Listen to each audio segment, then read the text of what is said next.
Wish lads had your gobs to tell you all an apple story. Wish lads had your gobs to tell you about a war. The was a war, it grew and grew and grew in apple size, with great big teeth and great big nose and great big goblin eyes. Why aye. Questions for the masters. What kind of string do you use? I've always liked to practice. What kind of strings do you use? Fantastic. What kind of strings do you use? Brilliant, man. Great Fantastic. What kind of strings do you use? Plectrums of tortoise shell. Wow. Fantastic. Hello again. It's Blly Smirthweight here on Wallsend Radio Northeast. Questions for the masters. In the studio tonight, we've got the self-proclaimed genius, Seth Archibald, a great guitarist and frog-footed bard of the textile mills and other jobs of the underclasses. Some say he's the bard of bards, others say that if there was a bigger bard than the bard of bards, he'd be the big bard. He has the political fortitude of Billy Bragg, with the better tunes and a much more picturesque face. He is a renowned acoustic guitarist like Richard Thompson, but doesn't wear a stupid berry to hide his baldy head, or a beard which makes his face look upside down, and that's a winner with me. He has the presence on stage of James Taylor, but doesn't look like a pterodactyl that's about to swoop down on the audience. He's a fiery fingersmith of the acoustic fretboard, a man whose fleshy digits can dance through the timbers of the cheapest tat, like the restless bandy legs of Fred Astaire, and instilling it the tones of the most expensive handmade instrument. Nice to have you here, Seth. It's good to be here, Billy. No, Seth, don't take this as an insult, as I know that some describe you in the folk music world as a loose cannon. Folk clubs have been laid to waste by your wrath. You've been known to smash up handmade acoustic guitars delicately constructed by the world's greatest luthiers. Not that shite again. Some say that this is unforgivable. Look, Billy, I'm not making excuses when I say this, but the folk world is fraught with danger to the soul, man. Some of the things a folk artist like me has in his head are hard to live with. Share your pain, Seth, man. You're from up here. You know we can take it. We were raised on pain. You asked for it. Songs about war, dead kids, creepy kids, bestiality, the buggered kings of old, hot pokers up the arse. Not nice, Seth. You're telling me. These were my bedtime stories, told by my gran. Bloody I was hell. only 3. Rape, soldiers, blokes and caps, hair-cutting sheep on the Isle of Skye. Bloody hell. Strange sexual practices in the lost gardens of Helligan. Really? There's even a song about the Lindor man, 2,000 years old, found in a dried-up bog in Manchester.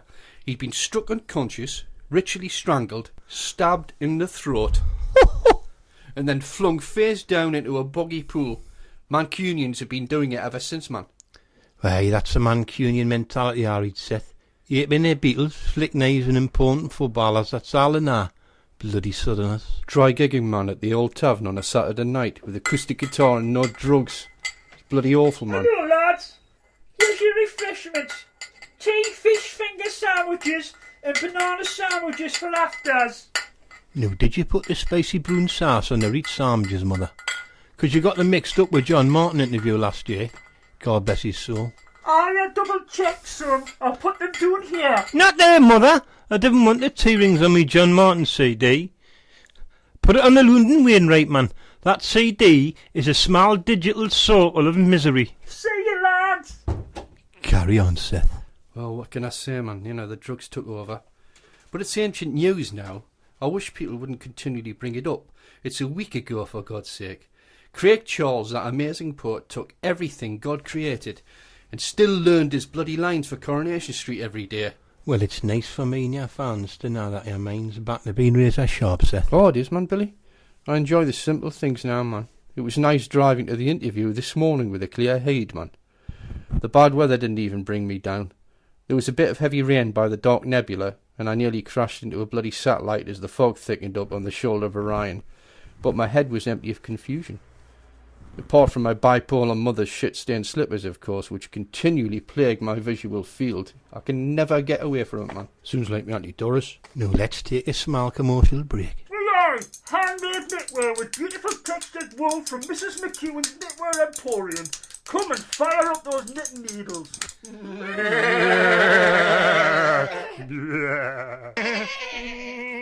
Wool, purely natural, from unmolested sheep. You do that, Shep. Now it's time to listen to one of the songs off your acclaimed CD, The Dark Side of Whitley Bay. It's full of great songs. Even the weatherman of Tyne Tees TV has a copy. Where do you get your ideas? Fat Gold's one of my favourites. Oh, I had to dig really deep for that song. It was about a woman called Maureen. She used to drink in the Black House pub where my old man used to drink. She was about 25 stone. Bye, that's a fat lass. Everybody took the piss out of her. She lost her job, began to lose weight, went down to 18 stone. Sounds anorexic to me. The old man took her in, started feeding her up. I couldn't get my head around it. He wasn't a kind man. Used to kick shit out me mother. Maybe he was just looking for redemption, Seth. Nah, not him. For the first time in his life he won a gold medal in the Gates at Leak competition. He used to get Maureen to shit in his leak trench. By the time he'd finished, she ballooned up to 30 stone. It's all in the song. Pure gold, Seth. What happened to the fat lass? She started reading books. Cookbooks? Open University. I won't play that same we all know the story now. Here's a snip of Religions of our Non-Believers.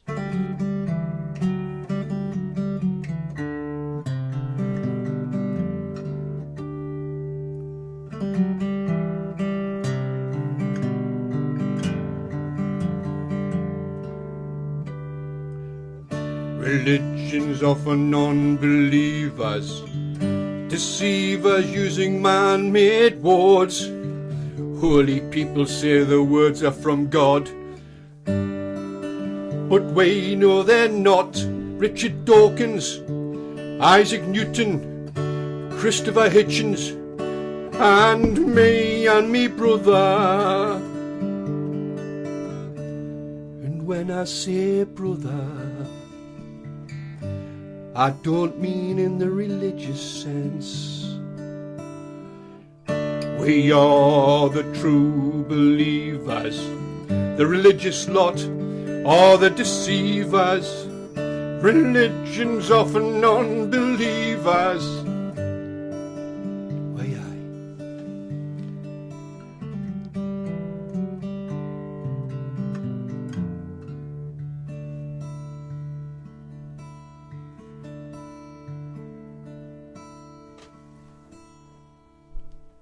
Like syrup from the nostrils of angels. Very deep. So you don't like religion? No. Catholics? No. Protestant? Nah. Hindus? No. Judaism? No. Hasidics? Nah.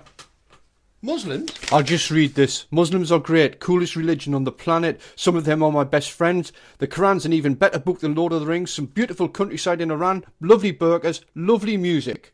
Kabbalists? No. The membership went right down when Madonna saw the light and joined.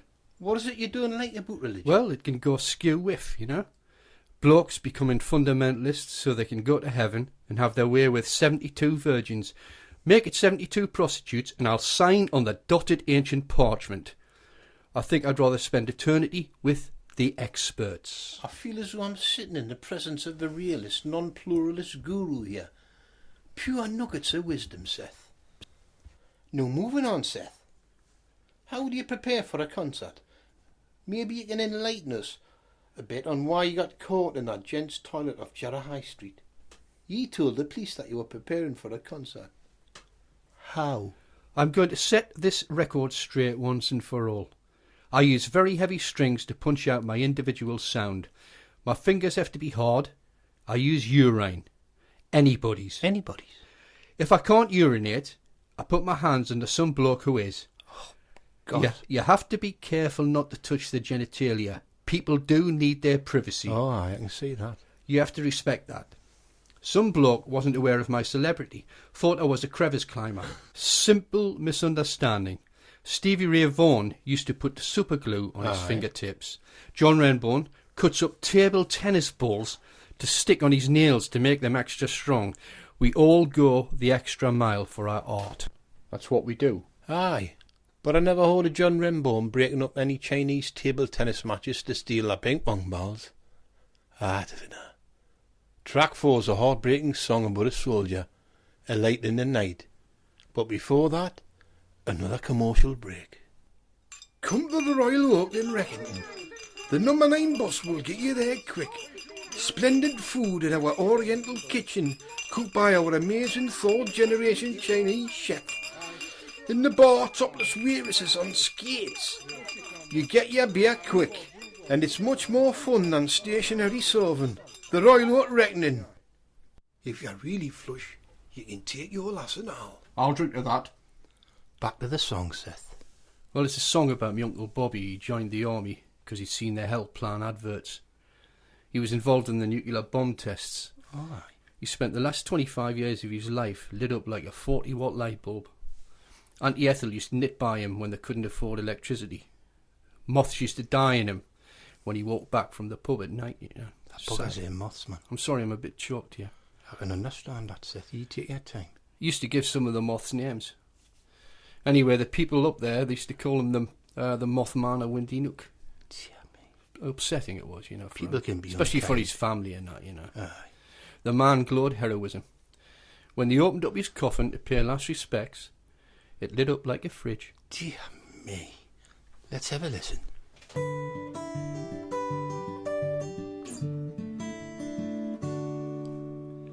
Uncle Bobby joined the army. Everyone said he was balmy. Thought their health plan cured TB. He withstood a nuclear blast, sent him home really fast, gave TB to family, friends and me. Uncle Bobby, Uncle Bobby, Bloody tragic. Uncle Bobby, him and his TB. Uncle Bobby. I've got to say, Seth, that song is a terrible indictment of army aftercare for fallen soldiers. So lyrically potent. Deconstructs the sentence like a crocodile on the rag. Pure unadulterated anger distilled into a 5-minute 21-second art piece. You've humbled a generation of high-ranking khakis. So you caught tuberculosis off your Uncle Bobby. When I was 9-year-old, I coughed up more blood than the full spit bucket at the Black House pub down by the Tyne River docks. I don't mind though. It's the disease of artists. Van Morrison never stops singing about his bad chest. Maybe that's why he's such a miserable bastard. OK, Seth. We've got a lot of questions from your fan base out there. There are lots of guitarists who want to know the secrets. We already know about the risky urine-soaked finger treatment. Give us a few more gems. Your first questioner is Ronnie Boyd from Morpeth Mental Hospital. Are you there, Ronnie? Hello? Hello? You're on, Ronnie. Ask your question, man. Am I wrong? Valuable airtime, Ronnie. Ask your question now, man. Seth, how often do you change your strings on your guitar? Mine are as rusty as hell on my Echo Ranger guitar. It's like trying to get a tune out my grandmother's reinforced corset. How often do you change them, Seth? Good question. It depends on the situation.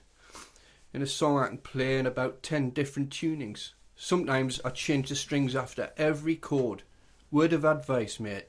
Get rid of the Echo Ranger. And now we've got a question from Colin Headsaw from Gated. That's a lovely song name, Colin. It harks back to ancient times, mate, when they used to put the blood-soaked heads on the pikes at Gateshead border, man. We family have been here for 2,000 years. We've never even had a holiday. What a lovely story, Colin. What's your question? The question is, when you did your CD, The Full Move Beggar Man, did you only use one guitar? I'd like to say that piece of work was a masterpiece, especially the Poverty of Dishevelment song. Did you mean dishevelment there, Colin? Oh, aye, I've been on the piss all night, sorry. I like to keep it as pure as I can, Colin. It's folk music after all. I double-tracked my guitar 80 times, went stereo into 2 Countryman preamps through a Lexicon reverb, chorus pedal and Fishman modelling processor. But purity is the main thing. It's got to come from the heart. Yes, I did use one guitar. Just the one. One more question for Seth. Who's on the line? It's Aunt Sedgemore from South Shields. Hello, Seth. Hello, lad. Would it be possible for you to recite your poem, The New Church? I saw you do it when I was on the Colour Coats Atheist March. I cried so much my eyes were bleeding. Would you do it, Seth? Just for me? I'd love to, Anne. The village hums with hollow hymns. 3-chord accompaniments scrape off a cheap guitar. No, mother. Sweet sherry is the new blood of Christ. Perfect mince pies his body. Loud chunky sweaters kneel in uniformed activity of prayer. Methane politely held as wind blows through poplars. No curling wallpaper here, only the knowing whispers of those who produce 3-year-old violinists. Profound, Seth. Awesome. Jesus Christ. Well, Seth, it's been a great pleasure having you here in the north. You're lucky that was a day the northeast was open. We close 3 days a week now. Your last song is Differences. It's a kind of folk dirge. What's it all about, Seth? That's about the differences between men and women. How women are stronger. Aye. It's about my sister. She's had more sailors sinking into her than the Titanic. Oh, dear me. She's got 3 very well turned out kids. All different nationalities though. Aye, same at the time. I got me head kicked in 9 different languages trying to protect her honour. Anyway, this is for her and her Japanese boyfriend, who suffer from Munchausen by proxy disease, which culminated in him having massive panic attacks. And here's the song, Differences.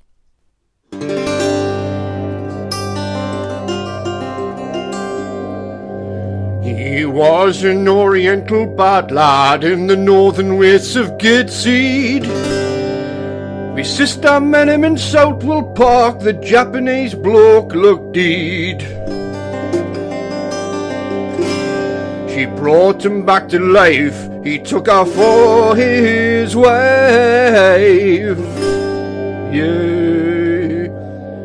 Her mates all took the mick when they saw she was up the stick. They had a large family, melting pot, an interracial lovely lot. The Bentham Nazi National Front were shocked. Women are the stronger, they go on much longer, and I don't just mean verbally. They make you wet, then wring you out, take your money till you got out, then run off with some nearest Japanese. That's fantastic, Seth. There's been knee ripping of orange sweaters, knee spilling beer onto the corduroy, knee taking the piss out of the 3-chord open mic players. You're a good lad, really, Seth, not to tear away the wooden floored acoustic clubs we'd all expected. Well, that's good neat from me, the genial Geordie. Wish lads had your cups to tell you all an apple story. Wish Aye. lads had your cups to tell you put a war. Why, aye. There was a war, it grew and grew and grew in apple Aye. size. With great big teeth and great big nose and great big goblin eyes. Why, aye.